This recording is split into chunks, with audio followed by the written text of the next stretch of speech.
el príncipe de los predicadores, Charles Spurgeon.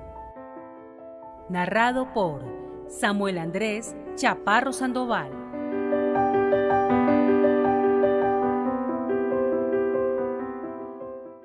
El púlpito de la capilla de New Park Street, la elección. Sermón predicado el domingo 2 de septiembre de 1855 por Charles Haddon Spurgeon en la capilla de New Park Street, Southwark, Londres. Pero nosotros debemos dar siempre gracias a Dios respecto a vosotros, hermanos amados por el Señor, de que Dios os haya escogido desde el principio para salvación mediante la santificación por el Espíritu y la fe en la verdad, a lo cual os llamó mediante nuestro Evangelio para alcanzar la gloria de nuestro Señor Jesucristo. Segunda de Tesalonicenses, capítulo 2, versículos 13 y 14. Si no hubiera ningún otro texto en la Sagrada Palabra excepto este, pienso que todos deberíamos estar obligados a recibir y reconocer la verdad de esta grandiosa y gloriosa doctrina de la eterna elección que Dios ha hecho de su familia. Pero parece que hay un prejuicio muy arraigado en la mente humana en contra de esta doctrina. Y aunque la mayoría de las otras doctrinas son recibidas por los cristianos profesantes, algunas con cautela, otras con gozo, sin embargo, esta doctrina parece ser despreciada y descartada con frecuencia. En muchos de nuestros púlpitos se consideraría gran pecado y alta traición predicar un sermón sobre la elección, porque no podrían convertir su sermón en lo que ellos llaman un discurso práctico. Creo que ellos se han apartado de la verdad en este asunto. Cualquier cosa que Dios ha revelado, la ha revelado con un propósito. No hay absolutamente nada en la Escritura que no se pueda convertir bajo la influencia del Espíritu de Dios en un discurso práctico, pues toda la Escritura es inspirada por Dios y útil para algún propósito de provecho espiritual.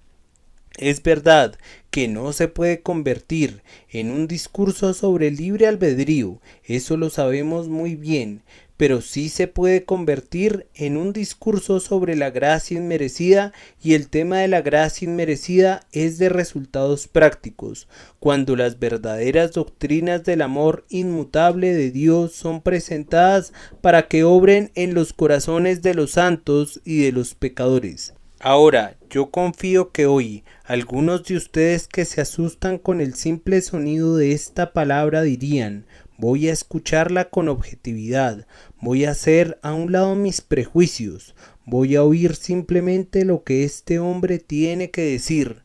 No cierren sus oídos ni digan de entrada: es doctrina muy elevada. ¿Quién te ha autorizado a que la llames muy alta o muy baja? ¿Por qué te quieres oponer a la doctrina de Dios? Recuerda lo que les ocurrió a los muchachos que se burlaban del profeta de Dios exclamando: calvo sube, calvo sube. No digas nada en contra de las doctrinas de Dios para evitar que salga del bosque una fiera y te devore a ti también. Hay otras calamidades además del manifiesto juicio del cielo.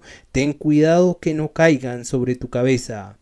Haz a un lado tus prejuicios, escucha con calma, escucha desapasionadamente, oye lo que dice la Escritura, y cuando recibas la verdad, si a Dios le place revelarla y manifestarla a tu alma, que no te dé vergüenza confesarla.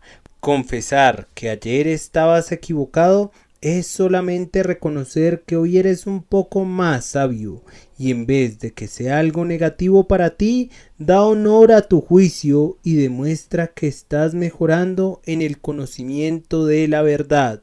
Que no te dé vergüenza aprender y hacer a un lado tus viejas doctrinas y puntos de vista, y adoptar eso que puedes ver de manera más clara en la palabra de Dios. Pero si no ves que esté aquí en la Biblia, sin importar lo que yo diga o qué autoridades hago referencia, te suplico por amor de tu alma que rechaces lo que digo Y si desde este púlpito alguna vez oyes cosas contrarias a la sagrada palabra, recuerda que la Biblia debe ser lo primero y el ministro de Dios debe estar sometido a ella. Nosotros no debemos estar por sobre la Biblia cuando predicamos, sino que debemos predicar con la Biblia sobre nuestras cabezas. Después de todo lo que hemos predicado, estamos muy conscientes que la montaña de la verdad es más alta de lo que nuestros ojos pueden discernir. Nubes y oscuridad rodean su cima y no podemos distinguir su pico más elevado. Sin embargo, vamos a tratar de predicar lo mejor que podemos. Pero como somos mortales y sujetos a equivocarnos, ustedes mismos deben juzgarlo todo. Probad los espíritus si son de Dios, y si estando de rodillas reflexionando maduramente ustedes son guiados a rechazar la elección, cosa que yo considero totalmente imposible, entonces deséchenla. No escuchen a quienes predican la elección, sino crean y confiesen aquello que ven que es la palabra de Dios. No puedo agregar nada más de manera de introducción. Entonces, en primer lugar, voy a referirme a la veracidad de esta doctrina, de que Dios os haya escogido desde el principio para salvación. En segundo lugar, voy a tratar de demostrar que esta elección es absoluta. Él os haya escogido desde el principio para salvación, no para santificación, sino mediante la santificación por el Espíritu y la fe en la verdad. En tercer lugar, esta elección es eterna porque el texto dice de que Dios os haya escogido desde el principio. En cuarto lugar, es personal.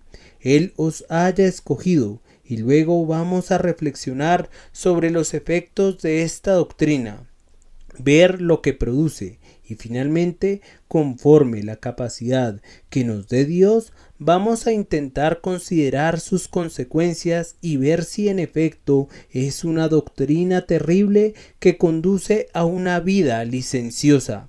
Tomaremos la flor y como verdaderas abejas vamos a comprobar si hay algo de miel allí, si algo bueno está contenido en ella o si es un mal concentrado y sin mezcla. En primer lugar, debo demostrar que la doctrina es verdadera.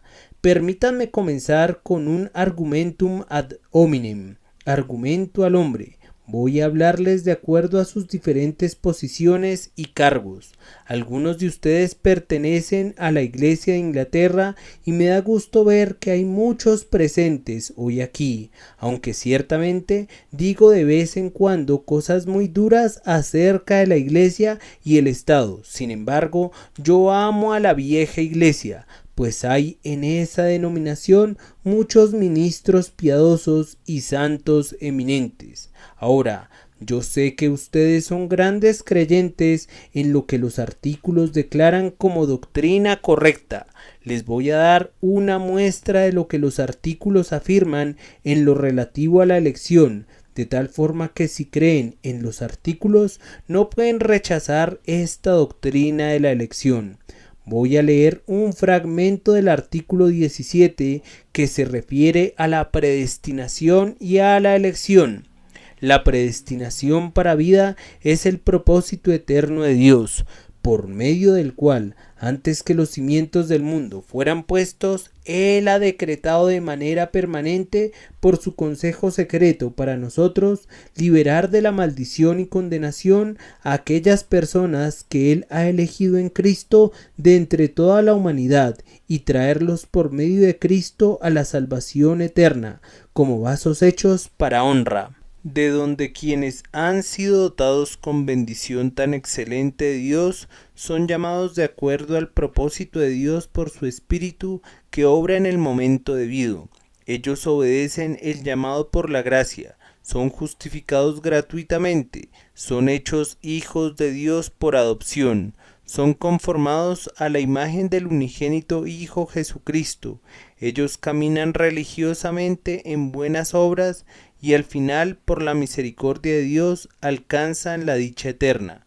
Entonces, pienso que cualquier miembro de esa denominación, si en efecto es un creyente sincero y honesto en su madre iglesia, debe ser un pleno creyente de la elección. Es verdad que si ve otras partes del ritual anglicano, encontrará cosas contrarias a las doctrinas de la gracia inmerecida y totalmente ajenas a la enseñanza de la Escritura. Pero si mira los artículos, no puede dejar de ver que Dios ha elegido a su pueblo para vida eterna. Sin embargo, no estoy tan perdidamente enamorado de ese libro como pueden estarlo ustedes, y solo he utilizado este artículo para demostrarles que si pertenecen a la Iglesia Oficial de Inglaterra, no deberían objetar de ninguna manera esta doctrina de la predestinación.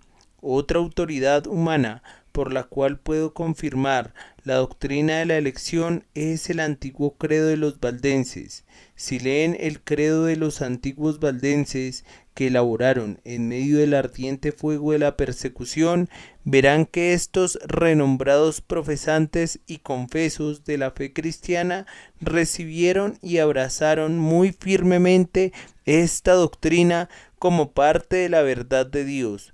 He copiado de un viejo libro uno de los artículos de su fe: que Dios salva de la corrupción y de la condenación a aquellos que Él ha elegido desde la fundación del mundo, no a causa de ninguna disposición, fe o santidad que Él hubiera previsto de antemano en ellos, sino por su pura misericordia en Cristo Jesús, su Hijo, dejando a un lado a todos los demás según la irreprensible razón de su soberana voluntad y justicia. Entonces, no es una novedad lo que yo predico, no es una doctrina nueva. Me encanta proclamar estas viejas doctrinas poderosas que son llamadas con el sobrenombre de calvinismo, pero que son segura y ciertamente la verdad revelada de Dios en Cristo Jesús. Por esta verdad yo hago una peregrinación al pasado y conforme avanzo veo a un padre tras otro, a un confesor tras otro, a un mártir tras otro, ponerse de pie para darme la mano. Si yo fuera un pelagiano o un creyente de la doctrina del libre albedrío, tendría que caminar por muchos siglos completamente solo. Aquí y allá algún hereje de carácter no muy honorable podría levantarse y llamarme hermano, pero tomando estas cosas como la norma de mi fe, yo veo la tierra de los antepasados poblada por mis hermanos. Veo multitudes que confiesan lo mismo que yo y reconocen que esta es la religión de la propia Iglesia de Dios. También les doy un extracto de la antigua confesión bautista. Nosotros somos bautistas en esta congregación, por lo menos la mayoría de nosotros, y nos gusta ver lo que escribieron nuestros propios antecesores. Hace aproximadamente unos 200 años los bautistas se reunieron y publicaron sus artículos de fe para poner un fin a ciertos reportes en contra de su ortodoxia que se habían difundido por el mundo. Voy a referirme ahora a este viejo libro que yo acabo de publicar y puedo leer lo siguiente. Artículo 3. Por el decreto de Dios para manifestación de su gloria, algunos hombres y algunos ángeles son predestinados o preordenados para vida eterna por medio de Jesucristo para alabanza de su grandiosa gloria. Otros son dejados para actuar en sus pecados para su justa condenación, para alabanza de su justicia gloriosa. Estos hombres y estos ángeles que son así predestinados y preordenados son particularmente e inmutablemente designados y su número es tan exacto y definido que no puede ser ni aumentado ni disminuido. Aquellas personas que están predestinadas para vida, Dios, desde antes de la fundación del mundo, de acuerdo a su eterno e inmutable propósito y al secreto consejo y buen agrado de su voluntad, los ha elegido en Cristo para gloria eterna por su gracia inmerecida y amor, sin que haya ninguna cosa en la criatura como una condición o causa que haya movido a Dios para esa elección. En lo que concierne a estas autoridades humanas, la verdad, no les doy mucha importancia. No me importa lo que digan, ya sea a favor o en contra de esta doctrina. solamente me he referido a ellas como un tipo de confirmación de la fe de ustedes, para mostrarles que a pesar de que me tachen de hereje y de hipercalvinista, tengo un respaldo de la antigüedad. Todo el pasado está de mi lado, el presente no me importa. Déjenme el pasado y tendré esperanza en el futuro. Si el presente me ataca, no me importa. Aunque un sinnúmero de iglesias aquí en Londres hayan olvidado las grandes y fundamentales doctrinas de Dios, no importa. Si tan solo un pequeño número de nosotros nos quedamos solo manteniendo firmemente la soberanía de nuestro Dios, si nuestros enemigos nos atacan, ay, y aún nuestros propios hermanos, que deberían ser nuestros amigos y colaboradores, no importa. Basta con que podamos contar con el pasado, el noble ejército de mártires, el glorioso escuadrón de los confesores, son nuestros amigos. Los testigos de la verdad vienen a defendernos. Sí, ellos están de nuestro lado. No podremos decir que estamos solos, sino que podemos exclamar: y yo haré que queden en Israel 7,000 cuyas rodillas no se doblaron ante Baal. Pero lo mejor de todo es que Dios está con nosotros. La única gran verdad es siempre la Biblia, y únicamente la Biblia. Queridos lectores y oyentes, ustedes no creen en ningún otro libro que no sea la Biblia, ¿no es cierto? Si yo pudiera demostrar esto basándome en todos los libros de la cristiandad, si yo pudiera recurrir a la biblioteca de Alejandría para comprobar su verdad, no lo creerían más de lo que ustedes creen, porque está en la palabra de Dios. He seleccionado unos cuantos textos para leerlos. Me gusta citar abundantemente los textos cuando temo que ustedes pueden desconfiar de una verdad, a fin de que estén lo suficientemente convencidos para que no haya lugar a dudas, si es que en verdad no creen. Permítanme entonces mencionar un catálogo de textos en los que el pueblo de Dios es llamado elegido. Naturalmente, si el pueblo es llamado elegido, debe haber una elección. Si Jesucristo y sus apóstoles estaban acostumbrados a describir a los creyentes por medio del título de elegidos, ciertamente debemos creer que lo eran, pues de lo contrario el término no significa nada. Jesucristo dice: y si el Señor no hubiese acortado aquellos días, nadie sería salvo. Mas por causa de los escogidos que Él escogió, acortó aquellos días, porque se levantarán falsos cristos y falsos profetas, y harán señales y prodigios para engañar, si fuese posible, aún a los escogidos. Y entonces enviará a sus ángeles y juntará a sus escogidos de los 4 vientos, desde el extremo de la tierra hasta el extremo del cielo. Marcos capítulo 13, versículos 20, 22 y 27. ¿Y acaso Dios no hará justicia a sus escogidos que claman a Él día y noche? ¿Se tardará en responderles? Lucas capítulo 18, versículo 7.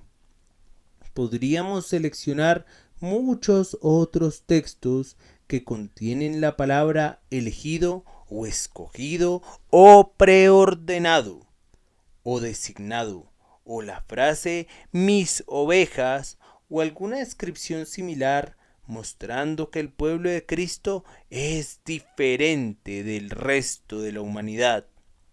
Pero ustedes tienen sus concordancias y no los voy a importunar con más textos.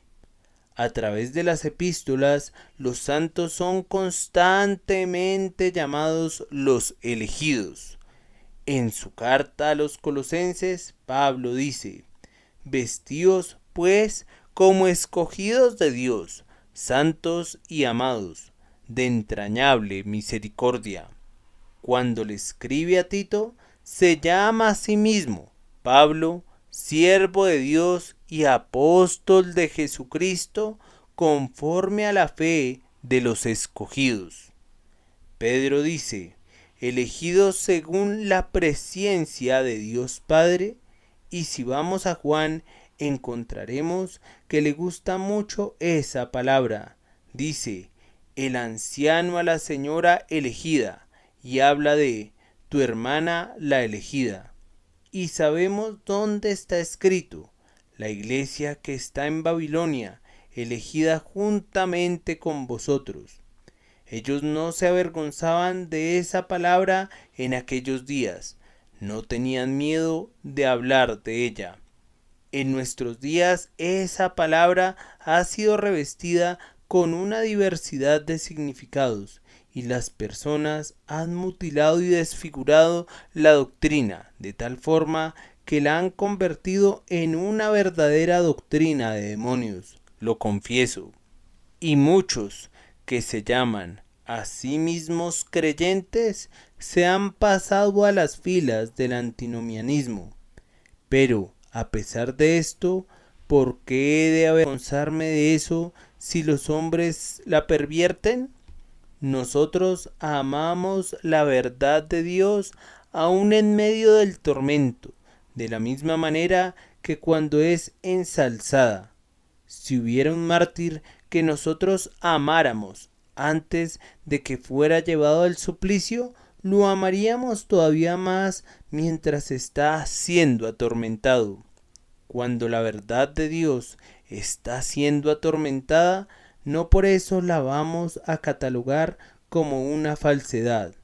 No nos gusta verla en el suplicio, pero la amamos aun cuando es martirizada, pues podemos discernir cuáles deberían haber sido sus justas proporciones si no hubiera sido atormentada y torturada por la crueldad e invenciones de los hombres. Si ustedes leen muchas de las epístolas de los padres de la antigüedad, encontrarán que siempre escriben al pueblo de Dios como elegido. Ciertamente, el término conversacional común usado por los primitivos cristianos entre sí en muchas de las iglesias era el de elegido. A menudo usaban el término para llamarse entre sí, mostrando que era una creencia general que todo el pueblo de Dios era manifiestamente elegido. Ahora vamos a unos textos que prueban positivamente esta doctrina. Abran sus Biblias en el Evangelio de Juan capítulo 15, versículo 16, y allí verán que Jesucristo ha elegido a su pueblo, pues Él dice, no me elegisteis vosotros a mí, sino que yo os elegí a vosotros, y os he puesto para que vayáis y llevéis fruto, y vuestro fruto permanezca, para que todo lo que pidiereis al Padre en mi nombre, Él os lo dé. Y luego en el versículo 19, si fuerais del mundo, el mundo amaría lo suyo, pero porque no sois del mundo, antes yo os elegí del mundo. Por eso el mundo os aborrece.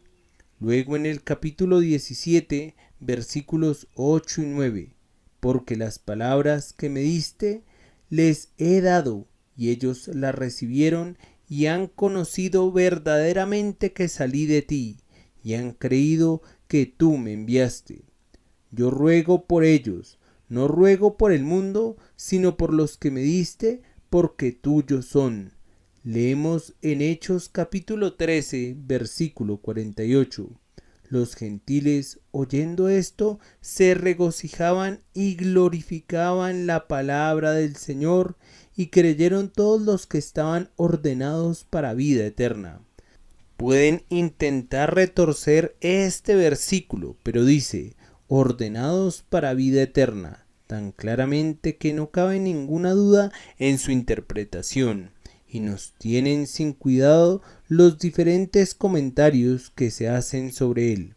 Creo que casi no es necesario que les recuerde el capítulo 8 de Romanos, pues confío que ustedes conocen muy bien ese capítulo y lo entienden.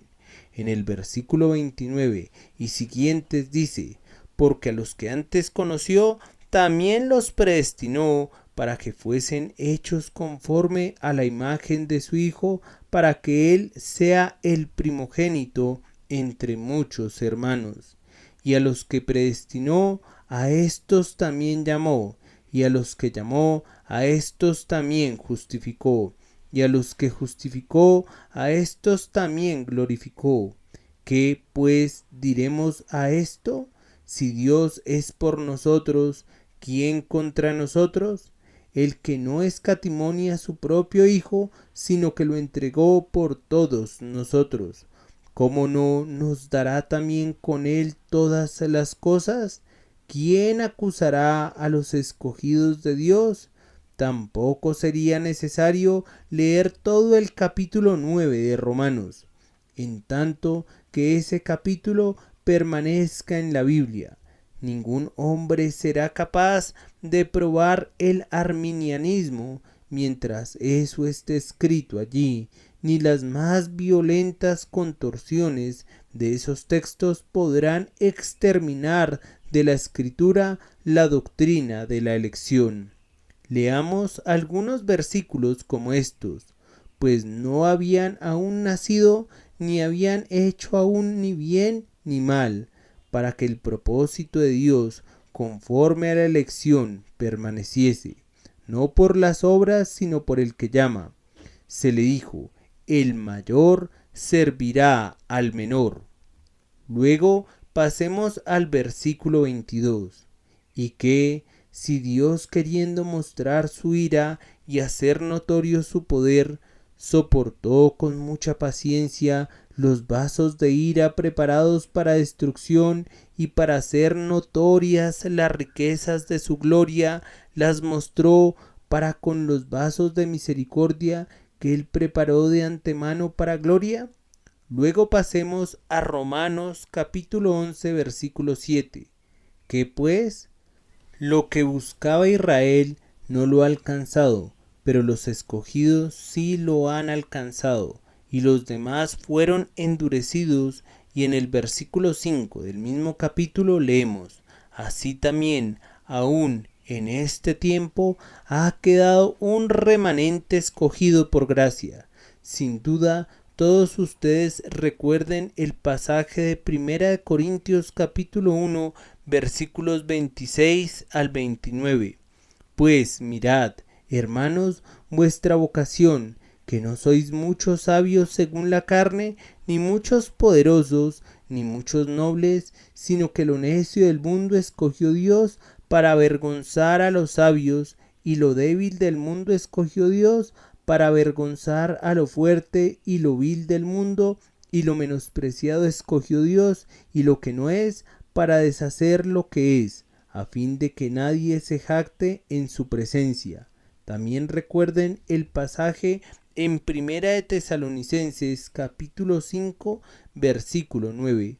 Porque no nos ha puesto Dios para ira, sino para alcanzar salvación por medio de nuestro Señor Jesucristo. Y luego tienen el texto que estamos analizando, el cual pienso sería suficiente. Pero si necesitan más textos, pueden encontrarlos buscándolos con calma, si no hemos logrado eliminar sus sospechas de que esta doctrina no es verdadera. Me parece, amigos míos, que esta sobrecogedora cantidad de versículos debería hacer temblar a quienes se atreven a burlarse de esta doctrina. ¿Qué diremos de aquellos que a menudo la han despreciado y han negado su divinidad, que han atacado su justicia y se han atrevido a desafiar a Dios y lo llaman un tirano todopoderoso, cuando han escuchado que Él ha elegido a un número específico para vida eterna? ¿Puedes tú, que rechazas esa doctrina, quitarla de la Biblia? ¿Puedes tú tomar el cuchillo de Jehudi y extirparla de la palabra de Dios? ¿Quieres ser como la mujer a los pies de Salomón, que aceptó que el niño fuera dividido en dos mitades para que puedas tener tu mitad? ¿Acaso no está aquí en la Escritura? ¿Y no es tu deber inclinarte ante ella y mansamente reconocer que no la entiendes? ¿Recibirla como la verdad aunque no puedas entender su significado? No voy a intentar demostrar la justicia de Dios al haber elegido a algunos y haber pasado por alto a otros. No me corresponde a mí vindicar a mi Señor. Él hablará por sí mismo y en efecto lo hace. Mas antes, oh hombre, ¿quién eres tú para que alterques con Dios? Dirá el vaso de barro al que lo formó: ¿por qué me has hecho así? ¿O no tiene potestad el alfarero sobre el barro para hacer de la misma masa un vaso de honra y otro para deshonra? ¿Quién es aquel que dirá a su padre: ¿qué has engendrado? ¿O a su madre: ¿qué has traído al mundo? Yo, Jehová, y ninguno más que yo, que formo la luz y creo las tinieblas, que hago la paz y creo la adversidad. Yo, Jehová, soy el que hago todo esto. ¿Quién eres tú para que alterques con Dios? Tiembla y besa su vara. Inclínate y sométete a su cetro. No impugnes su justicia, ni denuncies sus actos ante tu propio tribunal, oh hombre. Pero hay quienes dicen: Dios es cruel cuando elige a uno y pasa por alto a otro. Entonces yo le preguntaría: ¿hay alguien el día de hoy que desea ser santo, que desea ser regenerado, que desea abandonar el pecado y caminar en santidad? Sí, hay, dice alguien. Yo quiero. Entonces Dios te ha elegido a ti. Sin embargo, otro dice: no, yo no quiero ser santo, no quiero dejar mis pasiones ni mis vicios. ¿Por qué te quejas entonces de que Dios no te haya elegido a ti? Pues si hubieras sido elegido, no te gustaría, según lo estás confesando. Si Dios te hubiera elegido hoy a la santidad, tú dices que no te importa. ¿Acaso no estás reconociendo que prefieres la borrachera a la sobriedad, la deshonestidad a la honestidad?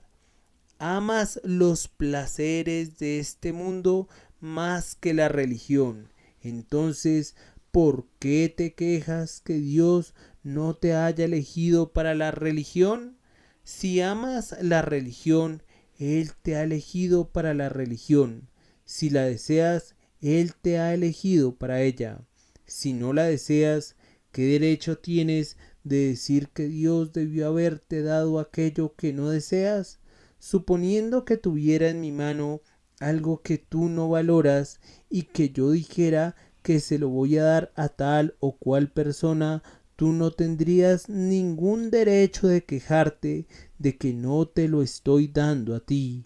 No podrías ser tan necio de quejarte porque alguien más ha obtenido aquello que a ti no te importa para nada. De acuerdo a la propia confesión de ustedes, hay muchos que no quieren la religión, no quieren un nuevo corazón y un espíritu recto, no quieren el perdón de sus pecados, no quieren la santificación, no quieren ser elegidos a estas cosas. Entonces, ¿por qué se quejan? Ustedes consideran todo esto como cosas sin valor y entonces, ¿por qué se quejan de Dios que ha dado esas cosas a quienes Él ha elegido? Si consideras que esas cosas son buenas y tienes deseos de ellas, entonces están disponibles para ti. Dios da abundantemente a todos aquellos que desean y antes que nada, Él pone el deseo en ellos, de otra forma nunca lo desearían. Si amas estas cosas, Él te ha elegido para ellas y puedes obtenerlas. Pero si no es así, ¿quién eres tú para criticar a Dios cuando es tu propia voluntad desesperada la que te impide amar estas cosas, cuando es tu propio yo el que te hace odiarlas? Supongan que un hombre que va por la calle dice: qué lástima que no haya un asiento disponible para mí en la capilla, para poder oír lo que este hombre tiene que decir. y supongan que dice: odio a ese predicador, no puedo soportar su doctrina, pero aún así es una lástima que no haya un asiento disponible para mí. ¿Esperarían ustedes que alguien diga eso? No, de inmediato dirían: a ese hombre no le importa. ¿Por qué habría de preocuparle que otros alcancen lo que valoran y que él desprecia? No amas la santidad, no amas la justicia. Si Dios me ha elegido para estas cosas, ¿te ha ofendido por eso? Ah, pero, dice alguien, yo pensé que eso significa que Dios ha elegido a unos para ir al cielo y a otros para ir al infierno. Eso es algo totalmente diferente de la doctrina evangélica. Él ha elegido a unos hombres a la santidad y a la justicia y por medio de ellas al cielo. No debes decir que los ha elegido simplemente para ir al cielo y a los otros para ir al infierno. Él te ha elegido para la santidad. Si amas la santidad, si cualquiera de ustedes quiere ser salvado por Jesucristo, Jesucristo le ha elegido para ser salvado. Si cualquiera de ustedes desea tener la salvación, ese ha sido elegido para la salvación, si la deseas sinceramente y ardientemente. Pero si tú no la deseas, ¿por qué habrías de ser tan ridículamente tonto de quejarte porque Dios de eso que no quieres a otras personas? De esta forma he tratado de decir algo en relación a la verdad de la doctrina de la elección. Y ahora, rápidamente, déjenme decirles que la elección es absoluta. Esto es, no depende de lo que nosotros somos. El texto dice: de que Dios os haya escogido desde el principio para salvación. Pero nuestros oponentes afirman que Dios elige a unos hombres porque son buenos, que los elige a causa de diversas obras que han hecho. Ahora, en respuesta a esto, nosotros preguntamos: ¿qué obras son esas por las que Dios elige a su pueblo? ¿Acaso es lo que llamamos comúnmente obras de la ley, obras de obediencia que la criatura puede llevar a cabo? Si es así, nosotros le respondemos: si los hombres no pueden ser justificados por las obras de la ley, no parece muy claro que puedan ser elegidos por las obras de la ley. Si no pueden ser justificados por buenas obras, tampoco pueden ser salvados por esas obras. Por tanto, el decreto de la elección no pudo haber sido formado sobre la base de buenas obras. Pero, dicen otros, Dios lo eligió porque conocía de antemano su fe. Ahora Dios es el que da la fe. Por tanto, no pudo haberlos elegido a causa de su fe, que él conocía de antemano. Supongamos que hubiera 20 mendigos en la calle, y yo determinara darle dinero a uno de ellos. ¿Podría alguien decir que yo decidí darle a ese dinero, que yo elegí dárselo porque conocía de antemano que él aceptaría ese dinero? Eso sería una tontería. De igual manera, decir que Dios eligió a unos hombres porque conocía de antemano que ellos habrían de tener la fe, que es la salvación en germen, sería tan absurdo que no vale la pena ni escucharlo. La fe es el don de Dios. Toda virtud viene de él. Por tanto, la fe no pudo haberlo llevado a elegir a los hombres, porque es su don. La elección, estamos convencidos de ello, es absoluta y completamente independiente de las virtudes que adornan a los santos posteriormente. Aunque un hombre fuera tan santo y devoto como Pablo, aunque fuera tan valiente como Pedro, o tan amante como Juan, aún así no podría exigirle nada a su hacedor. Todavía no he conocido a ningún santo de ninguna denominación que haya pensado que Dios lo salvó porque vio de antemano que tendría estas virtudes y méritos. Ahora, mis queridos hermanos, las mejores joyas que un santo puede lucir jamás, si son joyas elaboradas por su propio diseño, no son de purísima calidad. Hay siempre un poco de barro mezclado en ellas. La gracia más elevada que pudiéramos poseer tiene algo de mundano mezclado en ella. Sentimos esto en la medida que nos refinamos más, cuando tenemos mayor santificación, y nuestro lenguaje debe ser siempre: yo soy el primero de los pecadores, Jesús murió por mí. Nuestra única esperanza, nuestro único argumento, pende de la gracia manifestada en la persona de Jesucristo, y tengo la certeza que debemos rechazar y desechar completamente cualquier pensamiento que nuestras virtudes, que son dones de nuestro Señor, sembradas por su diestra, pudieran ser la causa de su amor, y debemos cantar en todo momento: ¿qué había en nosotros que mereciera la estima o que produjera deleite en el Creador? Fue únicamente Padre, y siempre debemos cantar: porque pareció bueno a tus ojos. Tendré misericordia del que tendré misericordia. Él salva porque quiere salvar, y si me preguntan ¿por qué me ha salvado a mí?, solo puedo decir: porque Él quiso hacerlo. ¿Acaso había algo en mí que me pudiera recomendar ante Dios? No, hago a un lado todo. No había nada recomendable en mí. Cuando Dios me salvó, yo era el más bajo, perdido y arruinado de la raza. Estaba ante Él como un bebé desnudo bañado en mi propia sangre. Verdaderamente, yo era impotente para ayudarme a mí mismo. Oh, cuán miserable me sentía y me reconocía. Si ustedes tenían algo que lo hiciera aceptables a Dios, yo nunca lo tuve. Yo estaré contento de ser salvado por gracia, por pura gracia, sin ninguna otra mezcla. Yo no puedo presumir de ningún mérito.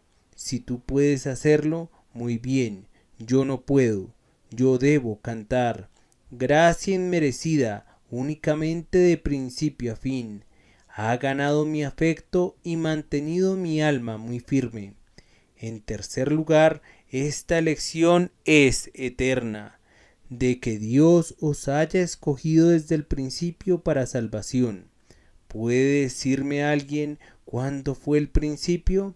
Hace años creíamos que el principio de este mundo fue cuando Adán fue creado, pero hemos descubierto que miles de años antes de eso, Dios estaba preparando la materia caótica para hacerla una adecuada morada para el hombre, poniendo razas de criaturas sobre la tierra que murieron y dejaron tras sí las marcas de su obra y su maravillosa habilidad antes de crear al hombre.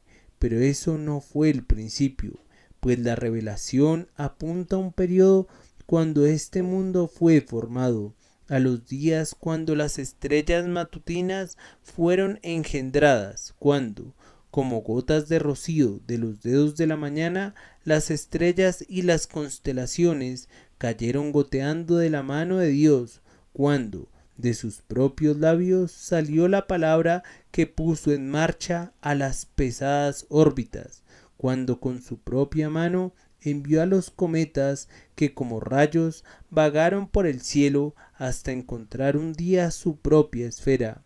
Regresamos a edades remotas, cuando los mundos fueron hechos y los sistemas formados, pero ni siquiera nos hemos acercado al principio todavía.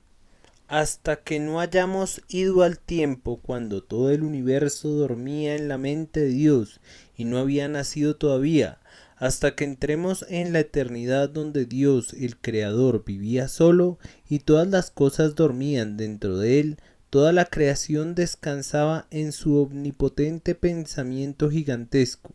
No habremos todavía adivinado el principio. Podemos caminar hacia atrás y atrás y atrás, a lo largo de todas las edades. Podemos volver, si se nos permite usar esas extrañas palabras, a lo largo de eternidades enteras, y sin embargo nunca llegar al principio. Nuestras alas se podrían cansar, nuestra imaginación se podría extinguir, y aunque pudiera superar el rayo que brilla majestuosamente con poder y velocidad, pronto se cansaría mucho antes de poder alcanzar el principio.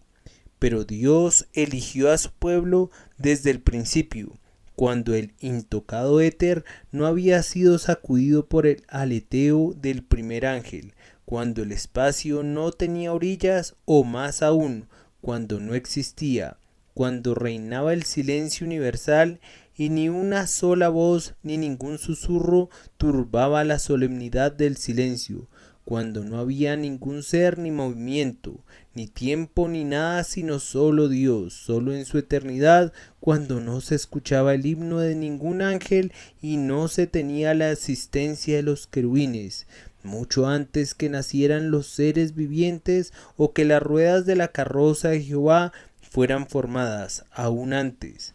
En el principio era el Verbo, y en el principio el pueblo de Dios era uno con el Verbo, y en el principio Él los escogió para vida eterna. Entonces nuestra elección es eterna. No me voy a detener para demostrar esto. Solamente paso por estos pensamientos de manera rápida para beneficio de los jóvenes principiantes, para que puedan entender lo que queremos decir por elección eterna y absoluta. A continuación, la elección es personal. Aquí también nuestros oponentes han intentado derribar la elección diciéndonos que es una elección de naciones y no de personas. Pero aquí el apóstol nos dice: Dios os ha escogido desde el principio. Decir que Dios no ha elegido a personas sino a naciones es la tergiversación más miserable que se haya hecho sobre la tierra, pues la mismísima objeción que se presenta en contra de la elección de personas se puede presentar en contra de la elección de una nación.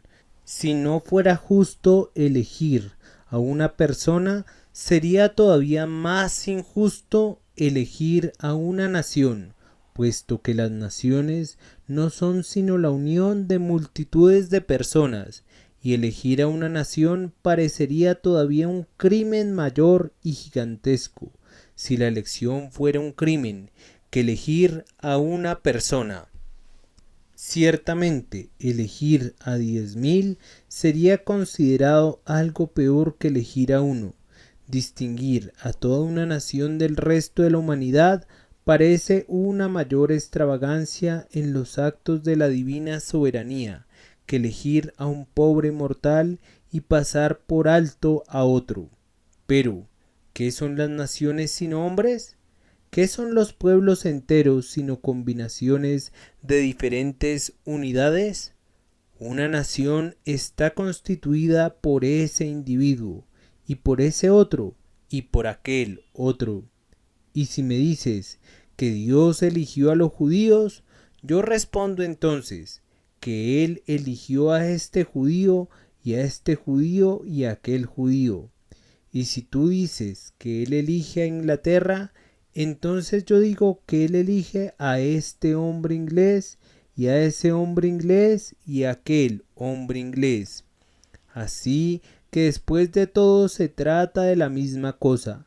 Entonces la elección es personal, así debe ser. Cualquiera que escuche estas palabras y lea textos de este tema, verá que la Escritura continuamente habla del pueblo de Dios, considerando a cada individuo, y habla de todos ellos como siendo los sujetos especiales de la elección. Hijos somos de Dios por la elección, los que creemos en Jesucristo, por un designio eterno. Gracia soberana recibimos aquí. sabemos que es una elección personal. El otro pensamiento es, pues mi tiempo vuela muy rápidamente y me impide detenerme sobre estos puntos, que la elección produce buenos resultados, de que Dios os haya escogido desde el principio para salvación mediante la santificación por el Espíritu y la fe en la verdad. ¿Cuántos hombres confunden completamente la doctrina de la elección? Y cómo hierve mi alma cuando recuerdo los terribles males que se han acumulado por la perversión y el rechazo de esa gloriosa porción de la verdad gloriosa de Dios. ¿Cuántos no hay por ahí que se han dicho a sí mismos, yo soy un elegido, y se han sentado perezosamente, y peor aún han dicho, yo soy el elegido de Dios, y con ambas manos han hecho la maldad.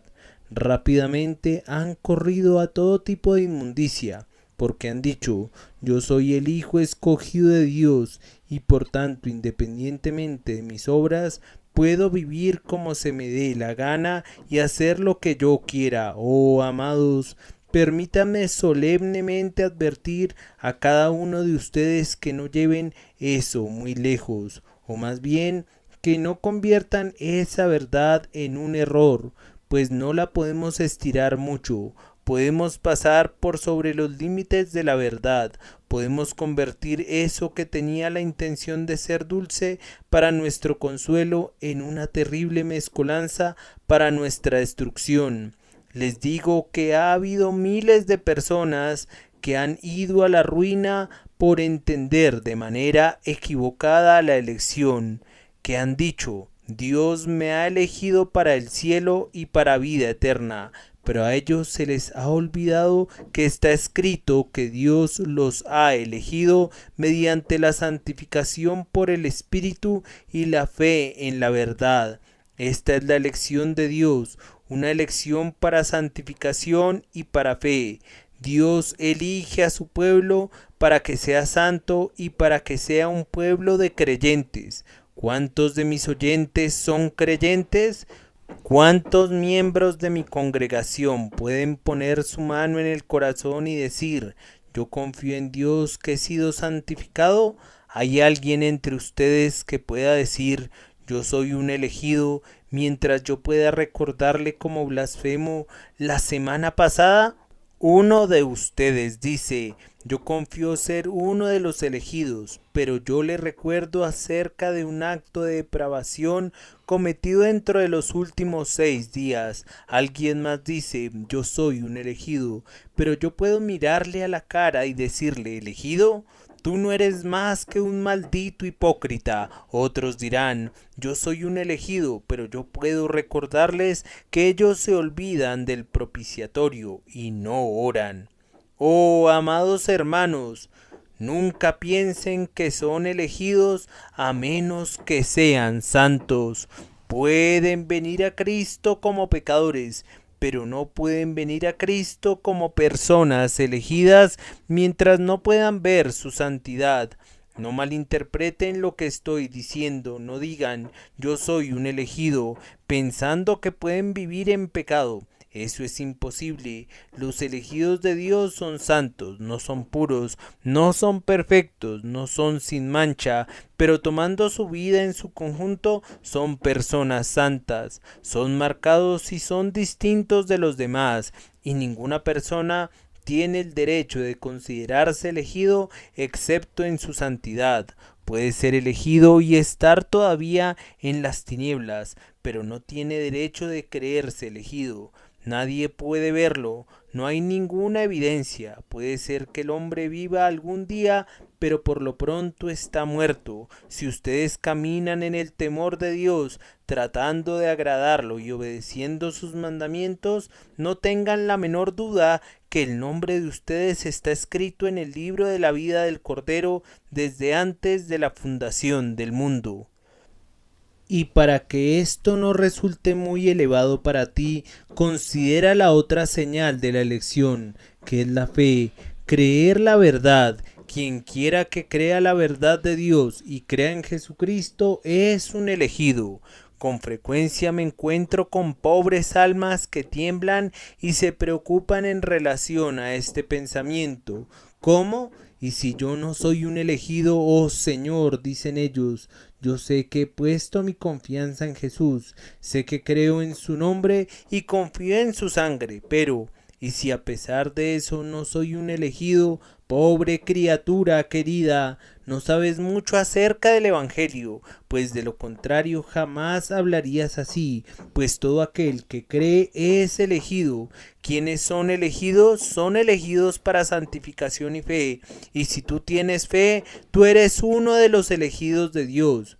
Puedes saberlo y debes saberlo, pues es una certeza absoluta. Si tú, como un pecador, miras a Jesucristo el día de hoy y dices: nada en mis manos traigo, simplemente a tu cruz me aferro. Tú eres un elegido. No tengo miedo que la elección asuste a los pobres santos o a los pecadores. Hay muchos teólogos que le dicen a las personas que preguntan: la elección no tiene nada que ver contigo. Eso es muy malo, porque la pobre alma no debe ser callada de esa manera.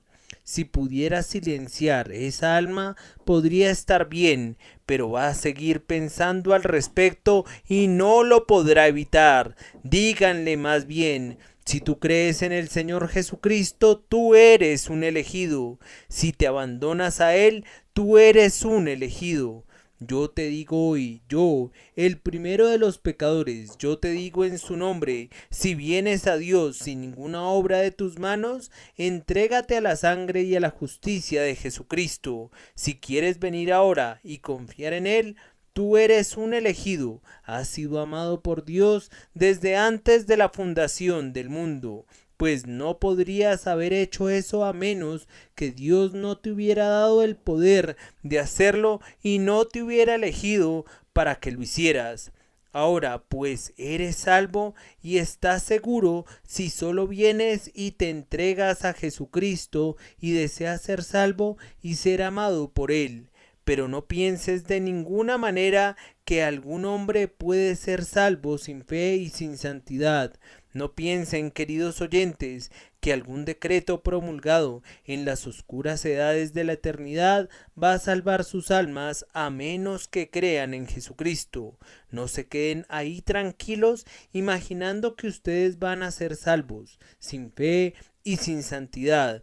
Esa es la herejía más abominable y maldita, que ha llevado a la ruina a miles de personas. No utilicen la elección como una almohada sobre la que pueden recostarse y dormir, pues eso los llevará a la ruina. Dios no lo quiera que yo les prepare almohadas muy confortables para que ustedes puedan descansar cómodamente en sus pecados. Pecador, no hay nada en la Biblia que pueda atenuar tus pecados, pero si estás condenado, oh hombre, si está perdida, oh mujer, tú no vas a encontrar en esta Biblia ni una gota que refresque tu lengua, ni una doctrina que disminuya tu culpa. Tu condenación será eternamente por tu culpa y tu pecado será merecidamente recompensado, porque tú crees que no estás condenado, pero vosotros no creéis. Porque no sois de mis ovejas y no queréis venir a mí para que tengáis vida. No se imaginen que la elección excusa el pecado, no sueñen con eso, ni se arrullen en la dulce complacencia del pensamiento de su irresponsabilidad. Ustedes son responsables, debemos proclamar ambas cosas, debemos aceptar la soberanía divina y debemos reconocer la responsabilidad humana, debemos aceptar la elección, pero debemos hablar a sus corazones, debemos proclamar la verdad de Dios ante ustedes, debemos hablarles a ustedes y recordarles esto, que si bien es cierto que está escrito: en mí está tu ayuda, también está escrito: te perdiste, oh Israel. Ahora, finalmente, ¿cuáles son las verdaderas y legítimas tendencias de un correcto concepto de la doctrina de la elección? Primero, les diré cómo moverá a los santos la doctrina de la elección bajo la bendición de Dios. Y en segundo lugar, qué hará por los pecadores si Dios bendice esa doctrina a favor de ellos. Primero, yo pienso que para un santo es una de las doctrinas más despojadoras de todo el mundo para quitar toda la confianza en la carne y toda seguridad en cualquier otra cosa excepto en Jesucristo.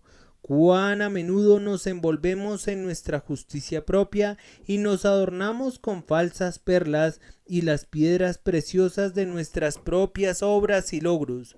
Comenzamos a decir: ahora voy a ser salvo porque poseo esta evidencia y la otra. En vez de eso, solamente la fe desnuda salva. Esa fe, y únicamente ella, nos une al Cordero sin tomar en cuenta las obras, aunque la fe produce obras. Cuán a menudo nos recargamos en alguna obra que no es la de nuestro amado, o confiamos en algún poder que no es el poder que viene de lo alto.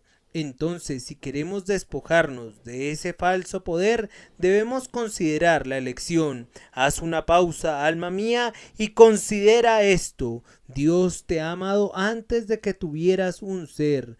Dios te amó cuando estabas muerto en tus delitos y pecados, y envió a su Hijo para que muriera por ti. Él te compró con su preciosa sangre antes de que pudieras balbucear su nombre. ¿Acaso entonces puedes estar orgulloso? Repito, no conozco nada que sea más humillante para nosotros que esta doctrina de la elección. A veces me he postrado ante ella mientras trato de comprenderla. He abierto mis alas y como el águila me he remontado hacia el sol. Mi ojo ha sido firme y mi ala vigorosa durante un tiempo. Pero conforme me acercaba a ella, un pensamiento se adueñaba de mí.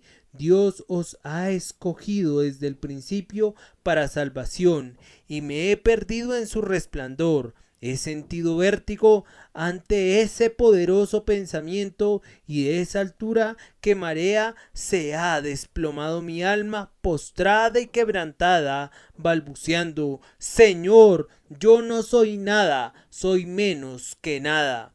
¿Por qué? ¿Por qué soy yo? ¿Por qué yo? Queridos amigos, si quieren ser humillados, estudien la elección, pues los hará humildes bajo la influencia del Espíritu de Dios. Aquel que está orgulloso de su elección no es un elegido, y aquel que es humillado por ella puede creer que es elegido. Tiene todas las razones para creer que lo es, pues es uno de los efectos más benditos de la elección que nos ayuda a humillarnos ante Dios. De nuevo, la elección en el cristiano debe hacerlo muy intrépido y muy osado. Nadie será tan intrépido como aquel que cree que es un elegido de Dios. ¿Qué le importan a él los hombres si es elegido por su Hacedor? ¿Qué le importan los gorjeos despreciables de algunos gorrioncitos cuando sabe que él es un águila de categoría real? ¿Acaso le importará que el mendigo lo señale cuando corre por sus venas la sangre real del cielo? Si toda la tierra se levanta en armas, él habita en perfecta paz, pues él está en el lugar secreto del tabernáculo del Todopoderoso.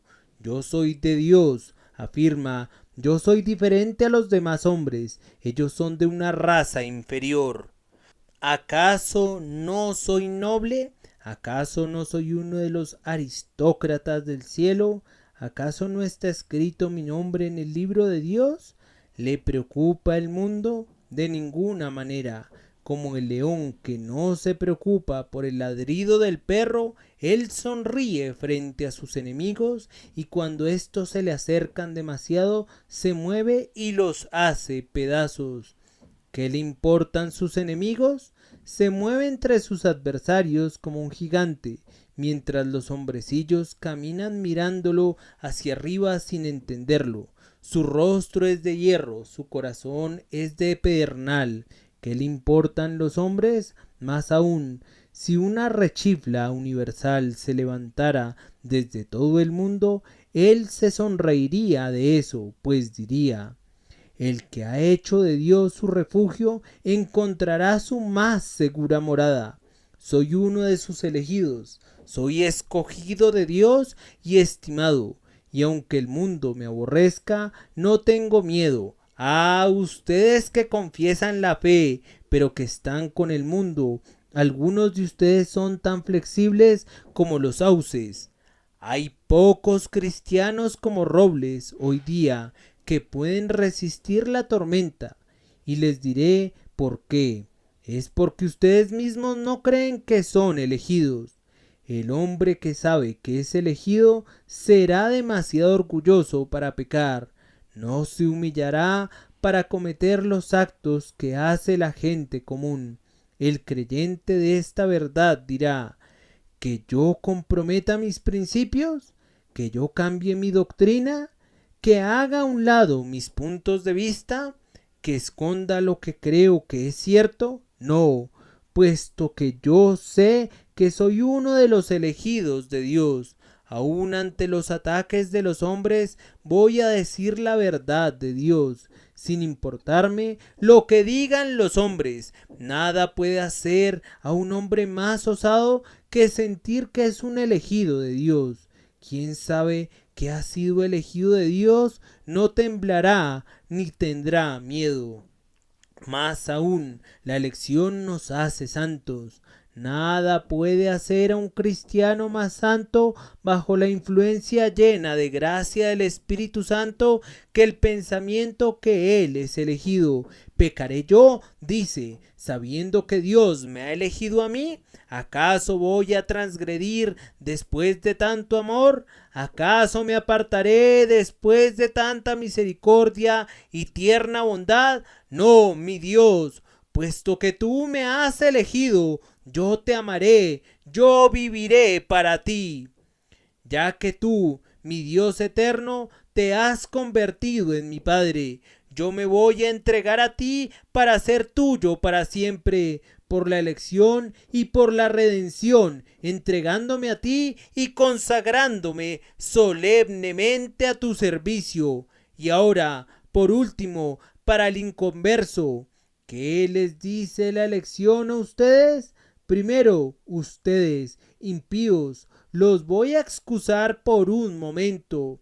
Hay muchos de ustedes a quienes no les gusta la elección y yo no puedo culparlos por ello, pues he escuchado a muchos predicadores predicar sobre la elección que han terminado diciendo: no tengo ni una sola palabra que decir al pecador. Ahora, yo digo que ustedes deben sentir desagrado por una predicación así, y yo no los culpo por eso, pero yo digo: tengan ánimo, tengan esperanza, oh ustedes pecadores, porque hay una elección. Lejos de desanimarse y perder la esperanza, es una cosa muy alentadora y llena de gozo que haya una elección. ¿Qué pasaría si yo les dijera que nadie puede ser salvo, que nadie está ordenado para vida eterna? ¿Acaso no temblarían, torciendo sus manos con desesperación, diciendo: entonces, ¿cómo seremos salvos si no somos elegidos? Pero yo les digo que hay una multitud de elegidos incontables, todo un ejército que ningún mortal puede contar. Por lo tanto, ten ánimo, tú pobre pecador, desecha tu abatimiento. ¿Acaso no puedes tú ser elegido como cualquier otro? Pues hay innumerables muchedumbres de elegidos, hay gozo y consuelo para ti. Por tanto, no solo te pido que tengas ánimo, sino que vayas y pruebes al Señor. Recuerda que si no fueras elegido, no perderías nada al hacerlo.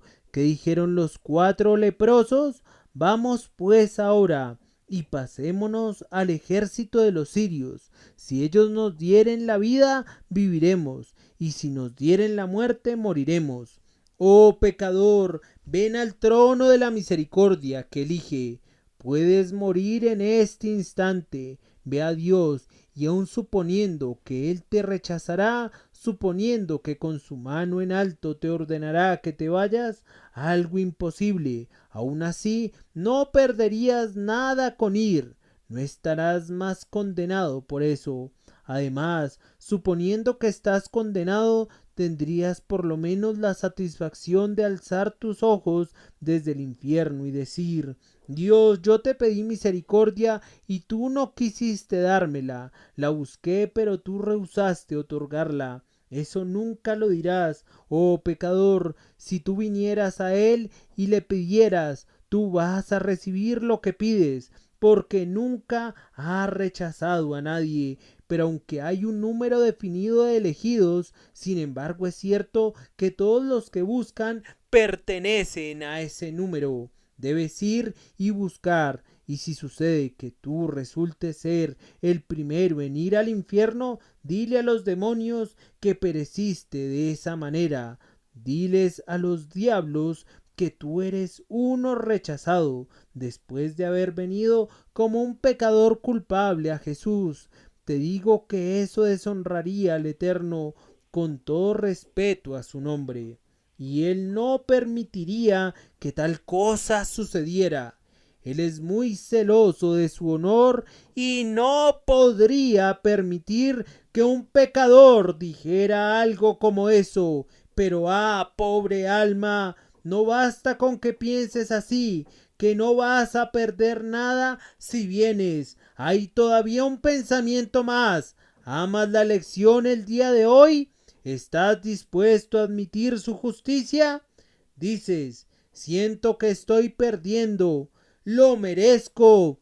Sí, mi hermano es salvo. Yo no puedo murmurar al respecto.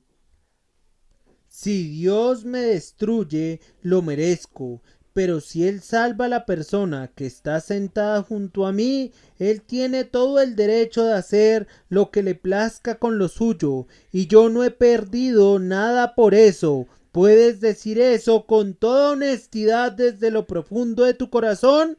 Si es así, entonces la doctrina de la elección ha tenido su efecto correcto en tu espíritu, y tú no estás lejos del reino de Dios. Estás siendo traído donde debes estar, donde el Espíritu quiere que estés, y siendo esto así el día de hoy, puedes irte en paz. Dios ha perdonado tus pecados. No sentirás así si no hubieras sido perdonado. No sentirías así si el Espíritu de Dios no estuviera haciendo su obra en ti. Entonces, regocíjate en esto. Deja que tu esperanza descanse en la cruz de Cristo. No pienses en la elección, sino en Jesucristo. Descansa en Jesús. Jesús al inicio, en todo momento y por toda la eternidad.